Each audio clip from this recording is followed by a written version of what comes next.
Merci de nous rejoindre dans cette rubrique l'hebdo des éditorialistes qui s'installe en direct du studio François-Xavier en Limanoumou. 3 sujets seront au cœur de cette émission. Le premier sujet, la 73e session ordinaire de la conférence épiscopale du Bénin. Les évêques saluent les actions sociales du gouvernement et posent des préoccupations. Le deuxième sujet, construction d'une officine de pharmacie publique pour définitivement en finir avec l'indisponibilité des produits de santé. Sauvegarde du patrimoine culturel dans les espaces socio-culturels, les agences désormais opérationnelles, voilà le troisième sujet. Pour l'analyse de ces sujets, nous avons le plaisir de recevoir sur ce plateau Prosper Vondiarouko, chef adjoint de la radio CAP-FM. Bonjour. Bonjour Ruth, bonjour aux téléspectateurs de ETélé. Le plaisir est pour moi de partager ce plateau avec vous. Plaisir partagé. Le deuxième sur ce plateau, c'est Koshimo Hungbaji qui nous vient du journal Afrique sur 7. Merci d'avoir accepté l'invitation. Ruth, merci pour l'invitation. Bonjour à tous les téléspectateurs de ETélé. On installe le débat, on démarre justement par le premier sujet. La conférence épiscopale du Bénin CEB a tenu sa 73e session plénière ordinaire du 10 au 13 novembre 2024 à Lokossa, réunissant les évêques de tout le pays pour la première rencontre de l'année pastorale 2024-2025, sous la présidence de Monseigneur Roger Hungbeji, archevêque de Cotonou et président de la CEB. Les évêques ont abordé des sujets cruciaux pour la société béninoise et l'Église, notamment la sauvegarde de l'environnement, la cohésion sociale et la démocratie. Prosper Vondiarouko, comment avez-vous apprécié cette conférence épiscopale?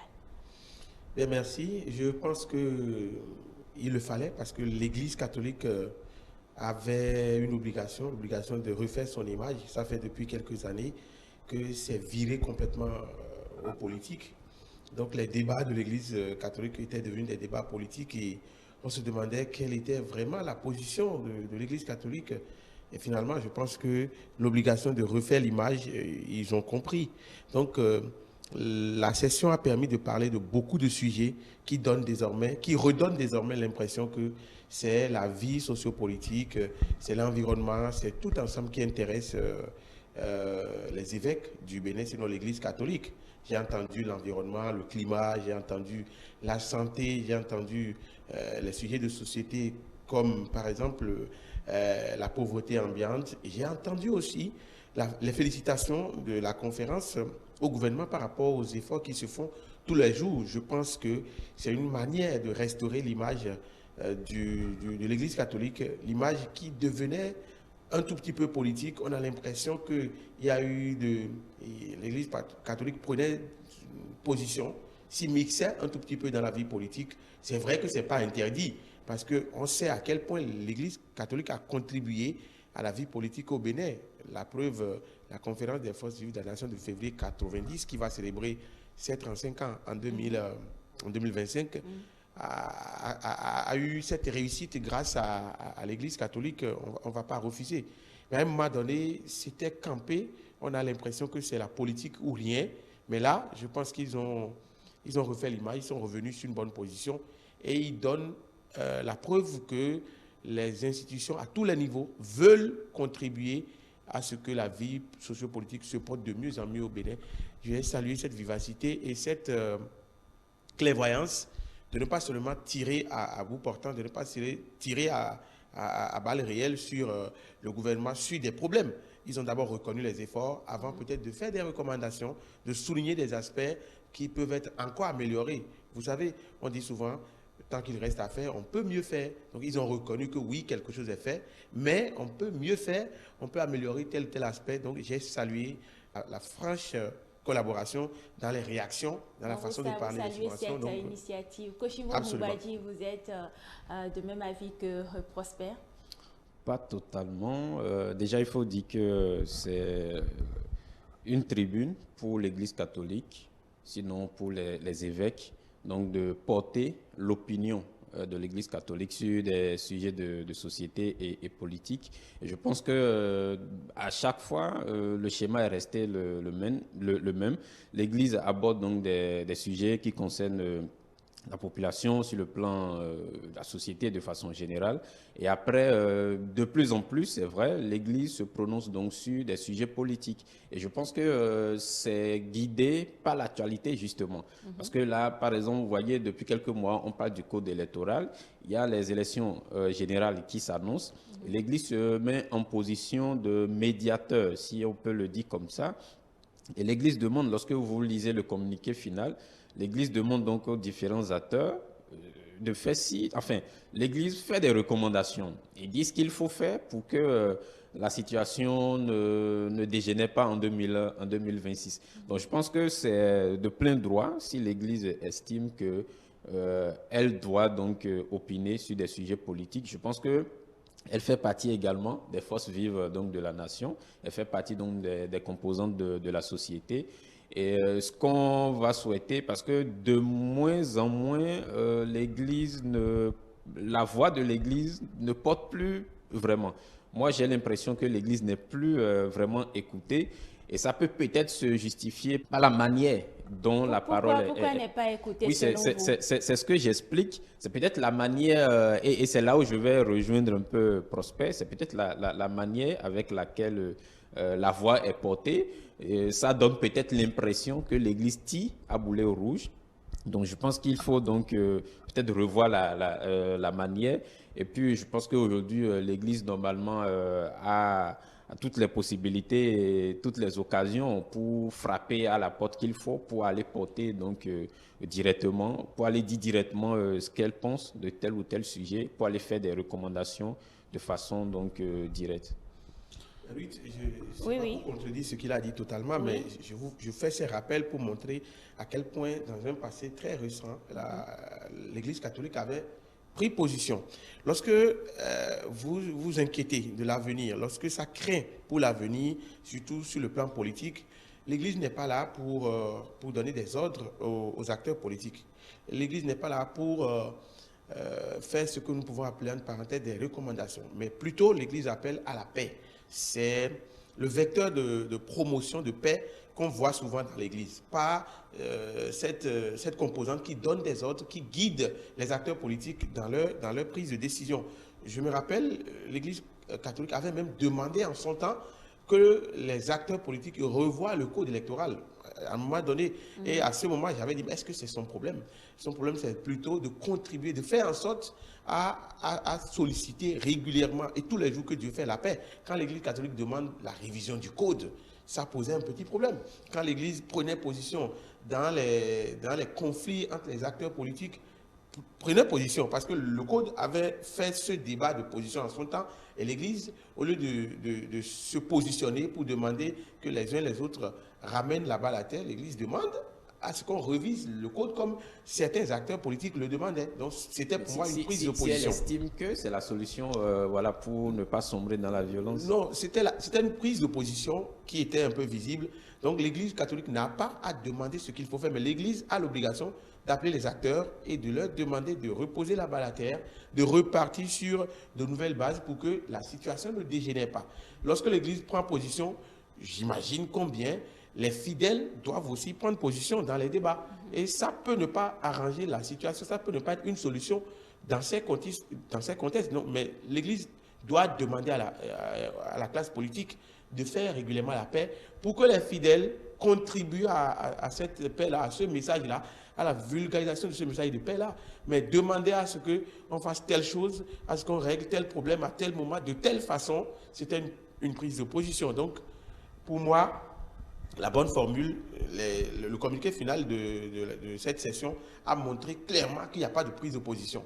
Ils ont parlé de tout et ils ont demandé aux acteurs de travailler en sorte à ce qu'il y ait la paix. Je n'ai pas lu la révision du code dans le communiqué final. Je n'ai pas lu que le gouvernement reçoive peut-être l'opposition pour qu'il y ait ci et ça. Je n'ai pas lu ça dans le communiqué, mais j'ai lu des recommandations qui portent un message, des recommandations en leur sein qui portent un message de paix, qui demande aux acteurs de commencer déjà par réfléchir pour que 2026 soit une année de paix, pour que tout se passe très bien. Moi, je pense que c'est mieux ce que je lis dans ce communiqué final que de dire, bon, voilà ce que vous devez faire, voilà ce que vous devez... Ils ont porté des préoccupations.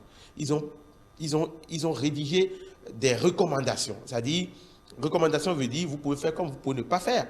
Donc, en quelque sorte, j'ai trouvé juste qu'ils n'ont pas cette fois-ci pris de position. Et c'est une manière pour moi de revenir sur le bon chemin, parce qu'ils ne sont pas là pour donner des ordres.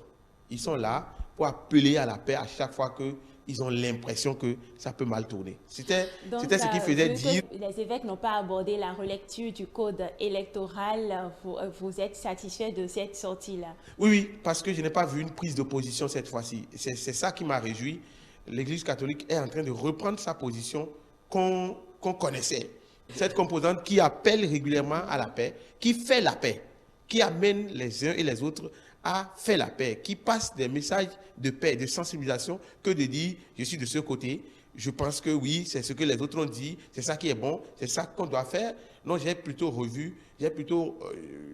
revu encore l'Église catholique en train de prendre sa vraie place qu'on connaissait par le passé. Faire la paix. Oui, l'Église catholique est en train de prendre sa vraie place selon Prosper Voyez-encore. Non, je ne pense pas que l'Église catholique ait perdu sa place à un moment donné. Moi, la prise de position... On va laisser Koshimo. Oui, la prise de position en soi n'est pas... Je suis d'accord, mais je veux juste rappeler qu'à un moment donné, ils ont parlé de la révision du code électoral. Oui, et je dis ça, en soi, ce n'est pas une mauvaise chose. La prise de position en soi n'est pas une mauvaise chose parce que moi, j'ai toujours été contre ceux qui se disent centristes. Voyez, parce que l'Église catholique, on connaît le rôle qu'elle a joué, et vous l'avez rappelé tout à l'heure. Et lorsque vous jouez un rôle important, et avec le temps, vous estimez que ce que vous avez participé à construire, donc est en train de connaître des événements malheureux, forcément, vous sentez cette responsabilité donc de prendre position. Et les demandes, ça reste des demandes. Les recommandations, ça reste des recommandations. La preuve, ce n'est pas parce qu'ils ont pris position, ils ont dit réviser le code que le code a été révisé. Non, je pense que l'Église catholique a fait beaucoup de recommandations qui n'ont jamais été suivies. Donc, ça reste des recommandations. Elle dit, voilà ce que moi je vous propose de faire pour qu'on n'aille pas à la violence. Mais après, ce sont les acteurs politiques qui décident de ce qu'il faut faire. Donc je pense qu'en soi, la prise de position n'est pas une mauvaise chose, du moment où dans nos églises, les prêtres ne se mettent pas à dire aux fidèles, voilà ce que vous devez faire, nous vous demandons de faire tel choix. Je pense que si on n'en est pas encore arrivé là, il n'y a pas encore péril là demain. Et si c'est les autorités donc de l'Église qui se réunissent, c'est quand même des scientifiques aussi, au-delà de l'aspect religieux, ce sont des scientifiques. En leur sein, il y a des politologues, il y a beaucoup de gens qui ont quand même de la matière grise pour réfléchir, pour savoir que nous avons un code électoral qui porte peut-être en lui des aspects chrysogènes. Nous proposons donc une révision. Ça reste des demandes, ça reste des recommandations. Donc moi, je pense que ce qu'on ne va pas souhaiter, c'est que ça quitte donc le cadre scientifique, que ça quitte donc le cadre de réflexion pour aller maintenant dans les paroisses où les prêtres vont commencer par donner donc des consignes donc aux fidèles. Du moment où on n'en est pas encore là, moi je pense que il n'y a pas encore péril là-dedans. Mais si on s'en tient à cette 73e session ordinaire que les évêques ont fait et d'après leur communiqué final, est-ce qu'on peut dire qu'ils s'intéressent de jour en jour à la vie socio-politique du Bénin? Oui, forcément, parce que l'Église a des fidèles qui sont donc dans la société. Et si la société ne se porte pas bien, l'Église ne va pas bien se porter. Ils ont abordé donc la pauvreté, ils ont abordé beaucoup donc de sujets, l'environnement, le climat et tout ce qui va avec. Donc, je pense que ça va de soi que l'Église donc s'intéresse au sujet de société, à la vie donc de la population en général, parce que s'il n'y a pas de population, c'est qu'il n'y a pas de fidèles. Il n'y a pas d'église. Voilà, il n'y a pas d'église. Donc ça fait un moment que j'ai entendu l'Église catholique parler de ces sujets aussi sensibles. Je ne sais pas si c'est parce que ça tombe dans la COP 29 que ces sujets sont sortis du côté de l'Église. Le climat, l'environnement, la protection de l'environnement. C'est vrai que ça fait un moment, je les ai vus dans ce combat. Je ne vais pas rappeler totalement les faits, mais j'ai vu l'Église dans le combat de lutte contre les sachets plastiques il y a un moment. Après, silence plateau. Et là, maintenant, ils sont revenus sur des sujets d'environnement parce que si nous parlons de population pour que l'Église se porte bien, oui, nous devons aussi parler de l'environnement pour que l'Église se porte aussi bien. Donc, ils ont souligné ces aspects. C'est pourquoi moi, je parle de retour à la normale. C'est pourquoi je parle de repositionnement, de retour à leur place qu'on connaissait. Une Église qui s'intéresse à la vie dans son ensemble. Parler de climat, parler de l'environnement, la protection de la terre, qui est l'héritage que nous devons laisser à la génération future. Parler de ces choses, ce n'était pas le passé que j'ai entendu. À un moment donné, il y a eu tout un silence, comme si l'environnement, comme si tout est réglé, comme si tout va bien, mais les problèmes étaient là. Maintenant, je les ai entendus encore sur la protection de l'environnement, la terre qui est l'héritage unique à laisser pour la postérité, comment faire pour que l'environnement se porte bien. Ils ont parlé de la déforestation, ils ont parlé de pas mal de sujets très intéressants. Je me suis dit, voilà l'Église que je connaissais qui s'intéressait à la vie de mieux en mieux, la vie qui doit bien se porter avec les populations qui doivent se retrouver, pourquoi pas bien, en protégeant leur environnement et tout. Donc il n'y a pas que la politique qui me fait dire que j'ai retrouvé l'Église dans une bonne position désormais. Il y a l'environnement qui est un sujet crucial, très intéressant. Vous ne pouvez pas vivre dans un environnement de plus en plus dégradé, de jour en jour dégradé. Donc, l'Église catholique s'intéresse aussi à ça. Moi, j'ai l'impression que voilà ce que nous voulons de ces institutions, par exemple, qui sont partie prenante. C'est la société civile, en quelque sorte, qui combat la dégradation de l'environnement, le bien-être, qui se bat pour le bien-être des populations. Donc, il n'y a pas que la politique. Il n'y a pas non plus que l'environnement, il y a beaucoup d'autres choses que de plus en plus l'Église catholique se prononce sur ces faits de société pour que de mieux en mieux nous puissions mieux nous porter. Ça fera du bien aussi. Koshimo Hungwaji, justement sur ce point, la protection de l'environnement. À l'heure actuelle, vous savez que le réchauffement climatique sévit un peu partout. Le Bénin n'en est pas épargné. Mais est-ce que appeler seulement les fidèles, mais les citoyens à la sauvegarde de l'environnement suffit pour pouvoir faire cette lutte-là? C'est vrai, ça ne suffit pas, mais je pense que l'Église au Bénin a été déjà dans l'action. Je me rappelle de la marche verte qui a organisée par l'Église catholique, qui a quand même rassemblé donc les fidèles. Et l'Église, vous savez, l'Église, ça rassemble donc des fidèles, ça rassemble des foules. Et l'information, lorsque l'Église passe l'information, je pense que ça passe beaucoup plus vite. Vous imaginez, je ne sais pas, un prêtre qui, à la fin peut-être de sa célébration, demande aux fidèles de jeter pas des sachets dans la rue. Ouais, je pense que l'Église doit même de plus en plus donc s'intéresser à ce combat. Et après, les institutions, les organismes qui s'en occupent aussi, je pense qu'il faut associer sérieusement l'Église parce qu'elle constitue donc un vecteur d'information, un vecteur de communication pour donc atteindre la cible. Donc, moi, j'ai déjà vu l'Église catholique du Bénin dans l'action en ce qui concerne la sauvegarde donc, de l'environnement. On va espérer ou on va souhaiter qu'elle soit de plus en plus dans l'action et ne pas donc se limiter juste aux appels à travers donc, des communiqués. Oui. Il faut aller au-delà, c'est ce qu'il dit et je comprends bien, il faut aller au-delà des paroles. C'est vraiment intéressant et ça fait vraiment effet lorsque un prêtre dit à la fin de l'homélie, de la célébration, faites ci, faites ça. Ce sont des messages qui sont rapidement captés. D'aucuns vous diront que les gens écoutent même mieux les messages dans les églises que même dans les maisons.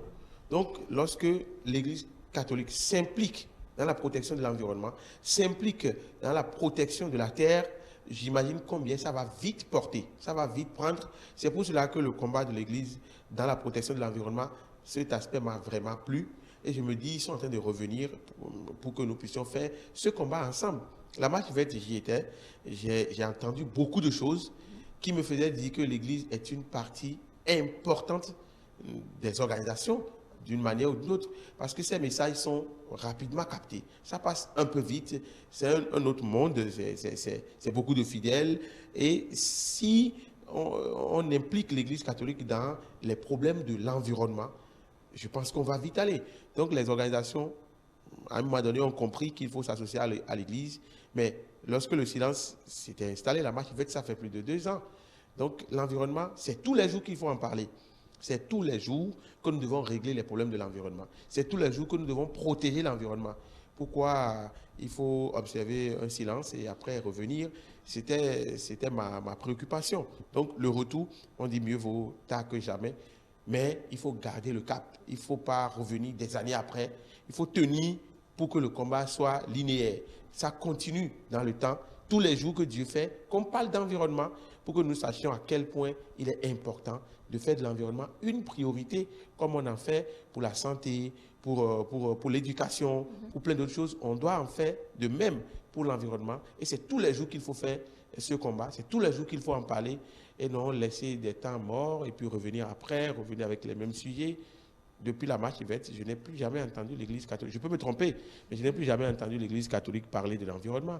Et je les ai entendus encore au cours de cette session. Je me dis, c'est un combat qu'il ne faut jamais arrêter. Koshimo Humbadji prospère dans ses analyses, était en train de parler des efforts du gouvernement que ces évêques-là ont salués. Est-ce que ça veut dire que de bonnes choses sont en train d'être faites par le gouvernement de la rupture? Oui, je pense que ce n'est pas la première fois. À chaque session, l'Église reconnaît toujours ce qui est fait et encourage donc à mieux faire. Après, au-delà de l'Église, nous sommes des citoyens aussi. Nous sommes dans le pays. Nous voyons forcément des actions qui sont menées ou qui se mènent. Donc, le tableau n'est pas totalement noir, ça c'est clair. Il y a quand même... il y a des choses intéressantes qui se font. Le tableau n'est pas totalement noir. Et voilà, on encourage le gouvernement à mieux faire. Après, on sait tous que un seul gouvernement ne peut pas tout faire. Et ce que moi je dis, c'est une suite logique. C'est intéressant tout ce qui se fait et on va espérer que les prochains gouvernements qui vont suivre donc puissent continuer dans la même dynamique de ce qui est bien fait. Après, ce qu'on estime qui n'est pas bien fait, qu'ils aient donc leur méthode pour corriger. Des choses intéressantes comme quoi, Koshimo Humbadji? Non, mais comme je l'ai dit tout à l'heure, nous sommes tous des citoyens. En matière d'infrastructure, par exemple, de routes, il faut être forcément satisfait. Lorsqu'on connaît le Bénin il y a quelques années en arrière, moi, je suis à Calavi, par exemple. C'est vrai que pour le moment, Calavi, en termes d'infrastructure routière, n'a pas encore eu forcément beaucoup de choses. Mais là, il y a beaucoup donc, de tronçons, je dirais, qui sont en chantier à Calavi, par exemple. Et après, en termes d'infrastructure, vous avez vu, par exemple, les logements sociaux. Moi, je suis à Calavi, je le précise encore. Et je connais Calavi il y a quelques années. Ce que je vois actuellement, je trouve que c'est quand même assez intéressant. Vous avez le Chic qui est pratiquement fini à quelques minutes donc, de moi lorsque vous sortez la nuit et que c'est vrai, ça reste un hôpital. Le souhait, ce n'est pas l'hôpital. Ça peut être beau n'importe comment. Le souhait de quelqu'un, ce n'est pas d'y aller. Mais c'est quand même intéressant de savoir que désormais au Bénin, on a un hôpital qui va empêcher des évacuations et qui va permettre donc de régler beaucoup de problèmes qui, par le passé, il faut forcément aller dans la sous-région ou bien même en Europe pour régler.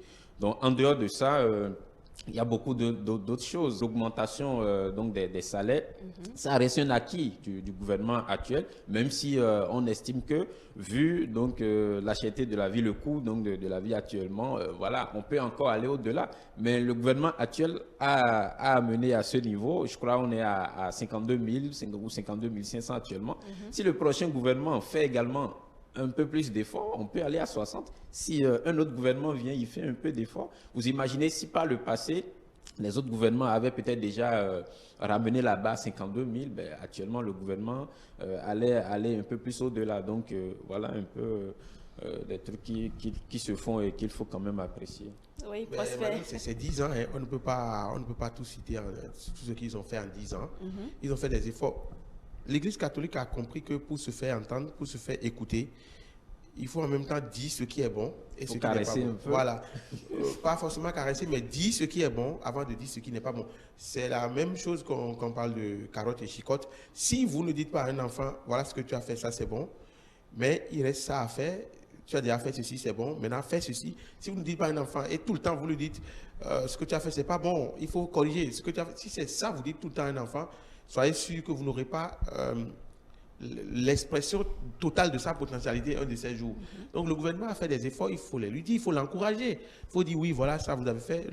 La session a parlé des infrastructures, la session a parlé des efforts dans son ensemble, dans le cadre de la réduction de la pauvreté et tout, tout ce que le gouvernement fait, les routes et tout, les hôpitaux, les efforts dans l'enseignement, tout ce qui est fait. Ils ont d'abord souligné ces choses avant de revenir dire, malgré ça, il reste encore à faire.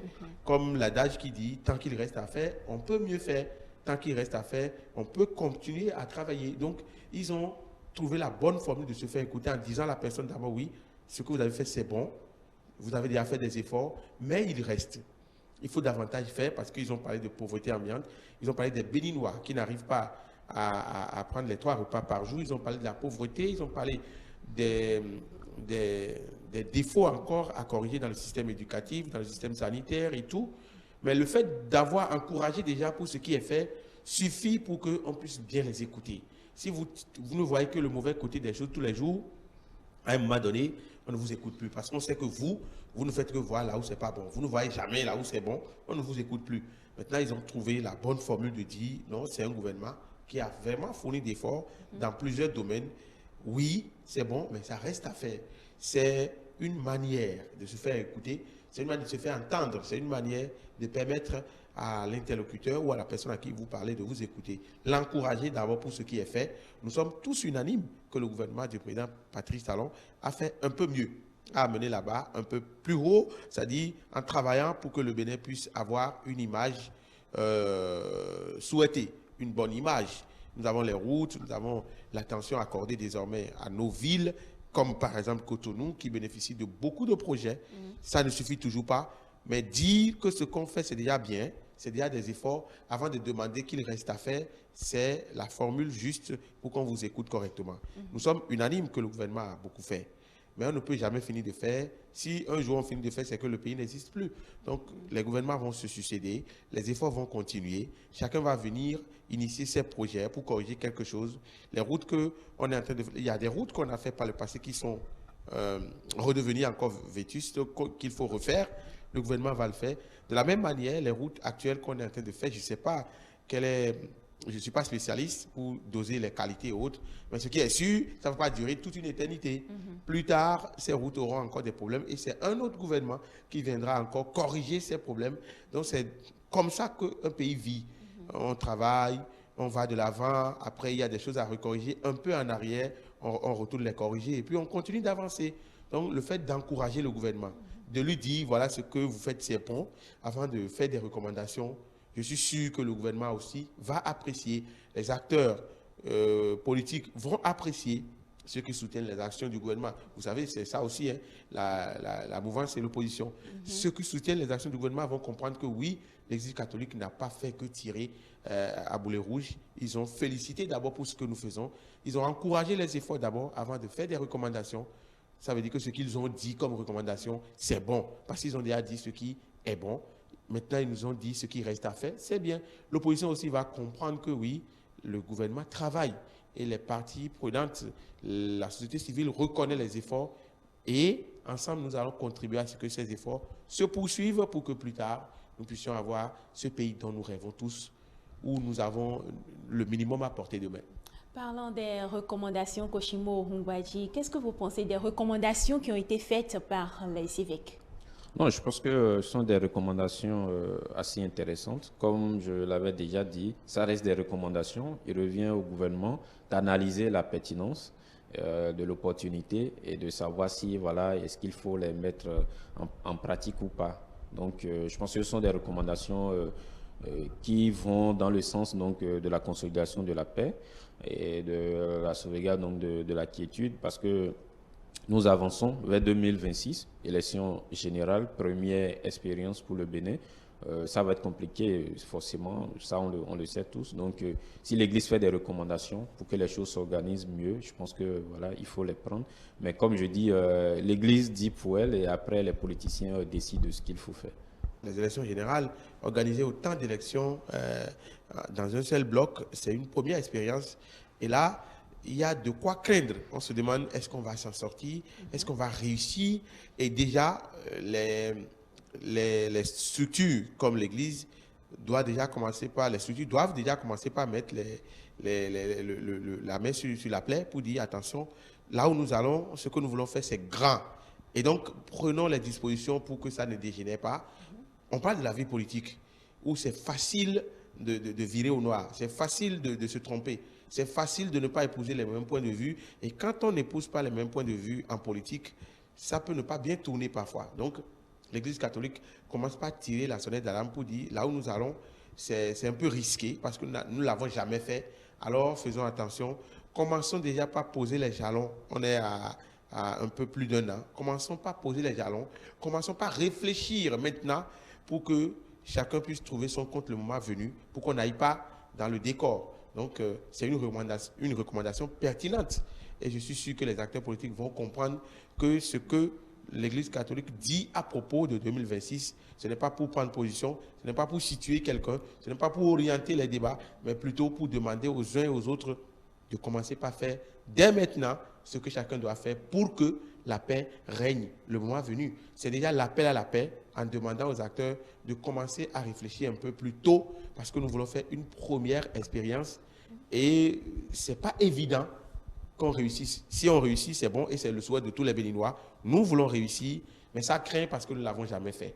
Donc l'Église catholique est en avant-garde, propose déjà des pistes de solutions pour d'éventuels problèmes qui vont arriver. C'est de l'anticipation et il faut saluer cela.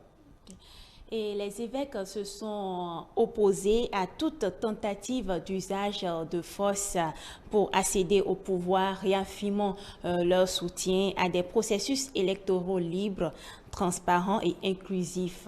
Koshimo Hungbaji, quelle lecture faites-vous de cette position? Oui, ça va de soi, c'est totalement logique.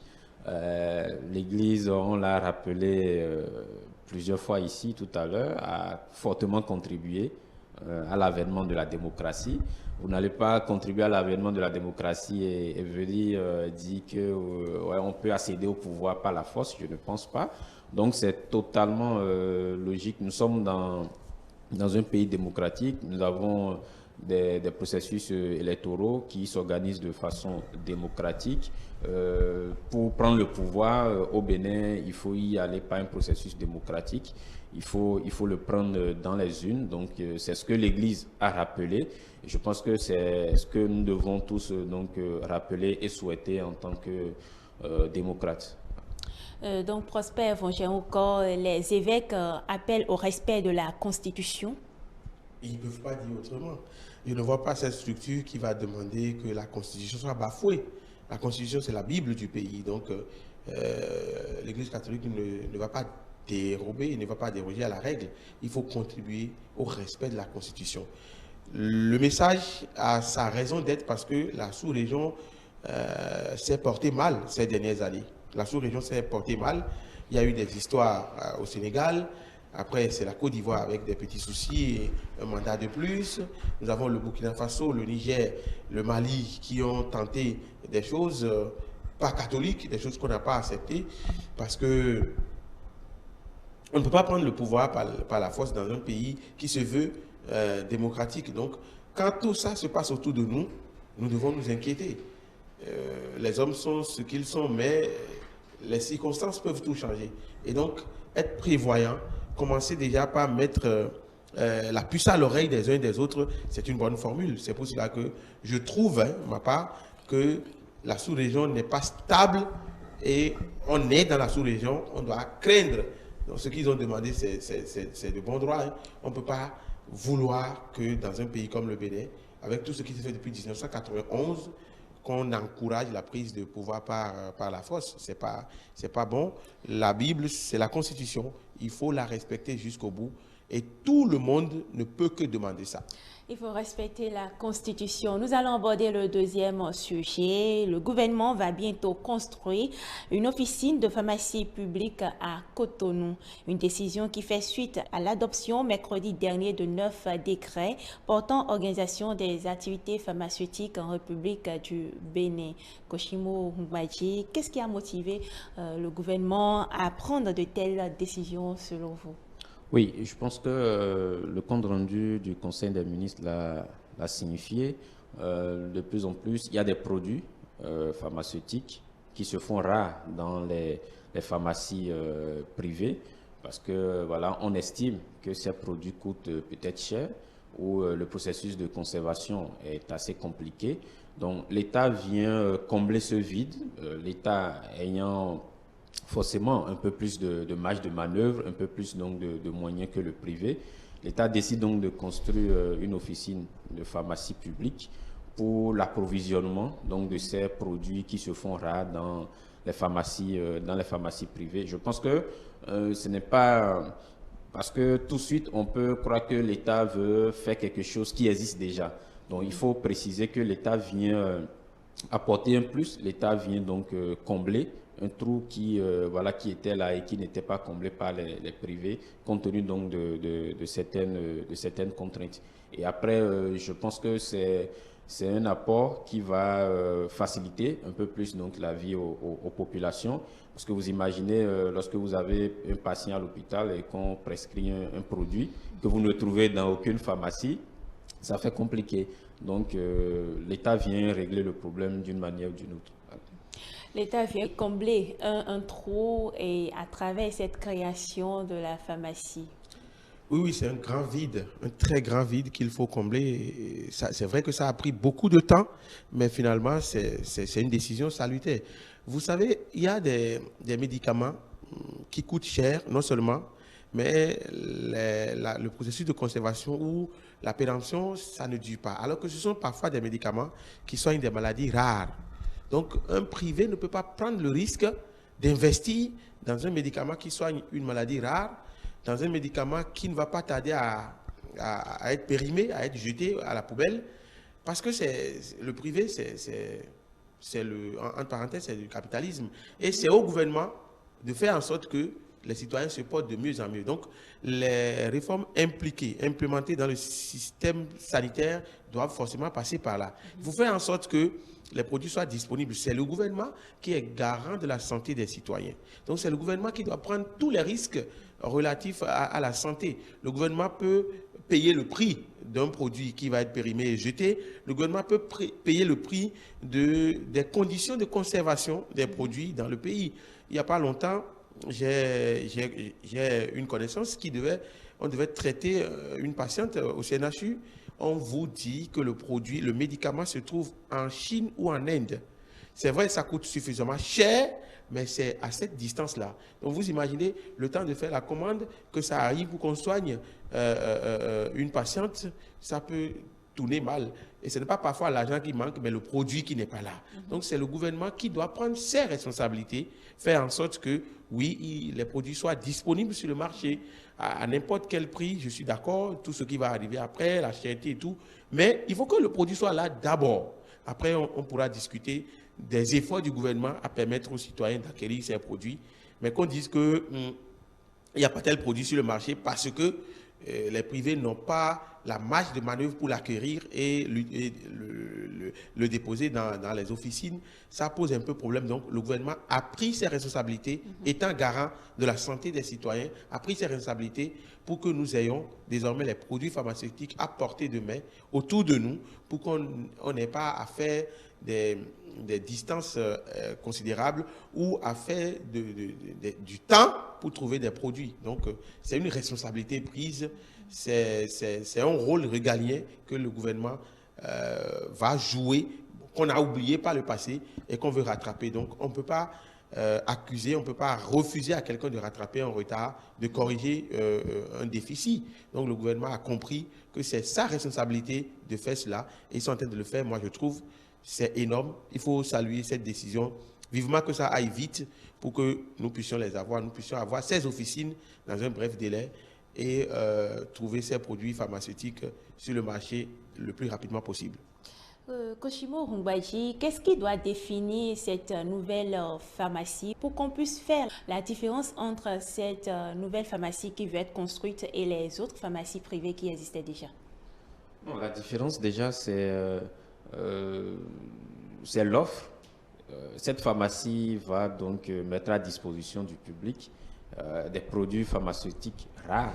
Donc, c'est l'offre. Je ne sais pas si cette pharmacie va également s'investir donc dans l'approvisionnement de ce qui existe déjà dans les autres pharmacies. Je ne sais pas. Mais moi, je me focalise donc sur l'aspect rareté. C'est-à-dire, cette pharmacie va nous permettre, si vous allez dans un hôpital et qu'on vous prescrit, je pense même que le système doit faire en sorte que le médecin qui prescrit le médicament peut indiquer en même temps au patient ou à ses parents, aller directement au niveau donc, de la pharmacie publique et vous aurez tel produit. Donc je pense que la différence c'est à ce niveau. Les produits que cette pharmacie va mettre sur le marché ne vont pas se retrouver forcément dans les autres pharmacies. Mais Prosper soulignait l'aspect coût, mais vous n'êtes pas intéressé par l'aspect coût? Oui, la santé a un coût et comme on l'a dit, c'est justement parce que ça coûte cher que le privé ne prend pas le risque et l'État vient régler le problème. Et je pense que l'État va rapprocher ces produits de la population. Et sur le coût, je pense également qu'il y aura un travail qui va se faire. L'État va forcément essayer de rendre, c'est vrai, ça ne va pas être gratuit. Si on le rend gratuit, ça va tuer le système. Mais je pense que quelque part sur le coup, un travail sera fait. L'État ne va pas vendre comme un capitaliste, je ne pense pas. La différence déjà, c'est dans la concurrence. Il ne faut pas venir... cette pharmacie ne viendra pas concurrencer les pharmacies qui existent déjà. Non, mais cette pharmacie va faire vraiment l'effort de rendre disponibles les produits que les pharmacies privées, les officines privées n'arrivent pas à offrir aux patients. La preuve, on ne doit pas demander un médicament qui se trouve en Inde ou en Chine et que le patient doit aller chercher ça en Inde ou en Chine. C'est au gouvernement et c'est dans ces officines publiques-là qu'on doit trouver ces produits. Le gouvernement doit faire l'effort, c'est-à-dire prospecter ces maladies rares et ces produits qui sont demandés mais qui ne sont pas là, de les ramener, de trouver la formule de conservation, mais de les ramener tout de même pour que dans ces officines, on trouve ces produits. C'est la rareté, comme Koshimo le disait, la rareté des produits déjà constatés qu'on doit trouver dans ces officines-là. Ces produits qu'on ne trouve pas ailleurs, on doit trouver dans ces officines-là, forcément. Et la différence, c'est que ces officines doivent se trouver sur l'étendue du territoire national. On doit faire l'effort. Il ne faut pas demander à quelqu'un de quitter Malanville pour venir acheter un produit à Cotonou. On n'a pas, c'est vrai, c'est un début de solution parce que quitter Malanville et venir à Cotonou ou commander en Chine, il y a déjà une différence. Mais faire l'effort pour que ça ne soit pas le cas, pour que c'est des approches de solutions dans l'avenir. On ne va pas régler tous les problèmes en même temps, mais c'est déjà un début pour que déjà celui qui est à Parakou puisse faire moins de distance pour trouver ce produit qui est déjà disponible sur le territoire et ainsi de suite. Donc, on ne va pas quitter Malanville pour venir. L'officine ne doit pas se trouver à Cotonou uniquement. L'officine ne doit pas se trouver à Parakou uniquement. Il faut faire en sorte que peut-être qu'on couvre les 6 anciens départements. C'est un début de solution. Et après, ça peut évoluer et que les privés comprennent que ce n'est pas une concurrence qu'on veut installer. On veut juste trouver la solution à un problème pour les aider aussi à satisfaire davantage les citoyens. Donc, Koshimo Rungbaji, de jour en jour, le gouvernement initie des réformes dans le secteur de la santé pour faciliter l'accès aux soins équitables à tous. Oui, forcément, c'est ce qu'on constate. La santé reste une priorité pour tout gouvernement. C'est vrai que quand on est à l'œuvre, il y a peut-être d'autres priorités encore. Et l'État a son calendrier. L'État sait lorsqu'il faut faire telle chose, lorsqu'il ne faut pas faire telle chose. Et vous savez, parfois aussi le processus. Là, c'est le mercredi dernier qu'on nous a parlé donc de cette réforme, de cette pharmacie, mais c'est peut-être un sujet qui était en étude, peut-être depuis 2 ans, 3 ans, nous, on ne sait pas. Donc, parfois, l'État, ça fonctionne un peu comme Dieu. Les citoyens peuvent penser que c'est long, mais l'État, il a son calendrier. Alors, nous allons aborder le troisième sujet avant de finir cette émission. Le gouvernement, on parle toujours du gouvernement encore, il a autorisé la signature de la convention de partenariat relative à la mise en œuvre du programme culturel Corridor dans le but de valoriser les sites patrimoniaux d'exception. Quelles sont vos appréciations, Prosper Vondiaouko? Non, de bonnes appréciations parce que avant le gouvernement du président Patrice Talon, la culture et le sport étaient les enfants malades du pays, pour être précis. On ne s'intéressait pas trop à ces secteurs, quand bien même on investissait dans les secteurs. C'était le hic. Malgré qu'on mettait un peu de moyens dans ces secteurs, on ne s'intéressait pas à leur fonctionnement. Et quand le gouvernement du président Patrice Talon est arrivé, j'ai l'impression qu'on s'y est intéressé. On s'est intéressé à ces secteurs avec, par exemple, les classes culturelles qui existent dans nos établissements désormais. Donc, si vous faites des efforts et vous ne sécurisez pas ces efforts, vous ne faites rien pour que ces efforts puissent être dans la durée, ben c'est comme si vous faites comme les précédents qu'on n'apprécie pas forcément aujourd'hui dans la façon de faire. Donc, le gouvernement est en train de sécuriser ces efforts.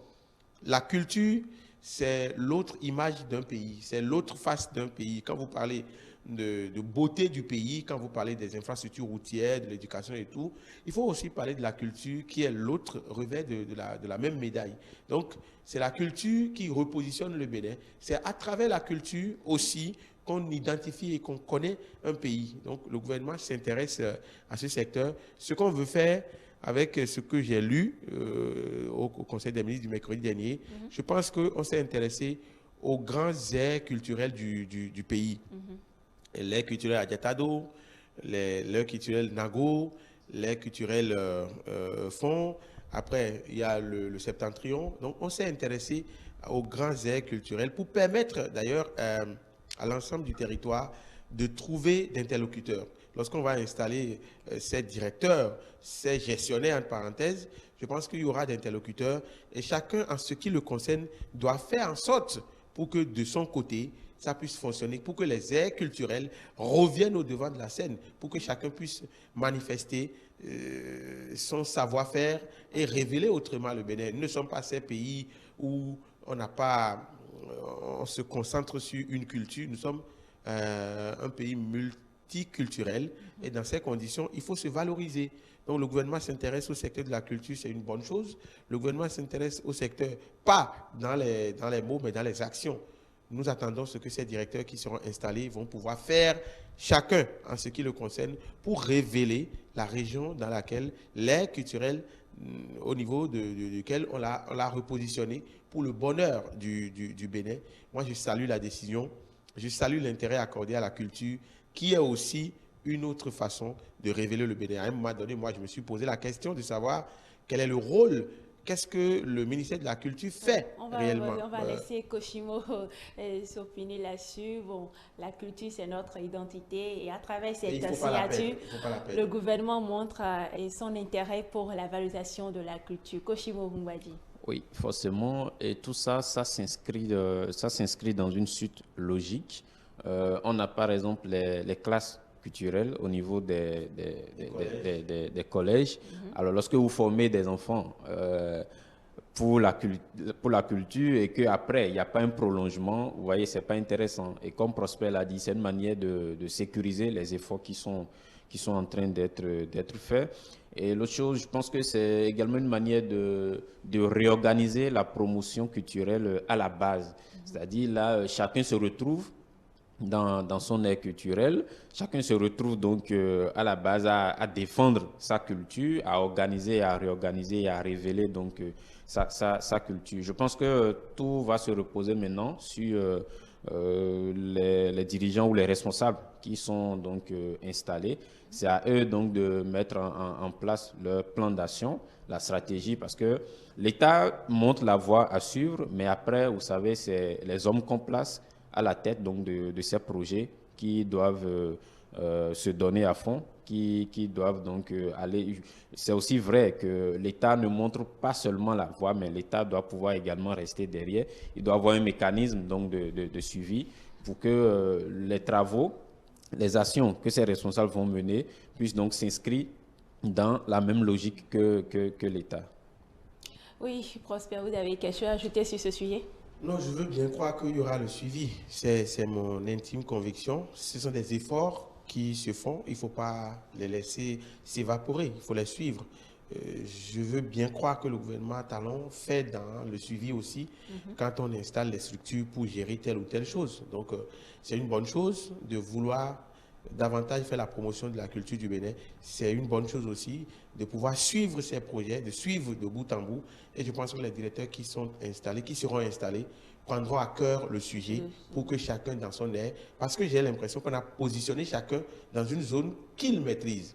Ce n'est pas un directeur général du fonds d'aide à la culture qui est d'une région et qui ne maîtrise pas tout le pays, qui va gérer tout. Donc on a mis les aires culturelles avec des natifs de ces régions qui maîtrisent un peu leur culture, qui peuvent vraiment faire la promotion de ces cultures. C'est une bonne chose.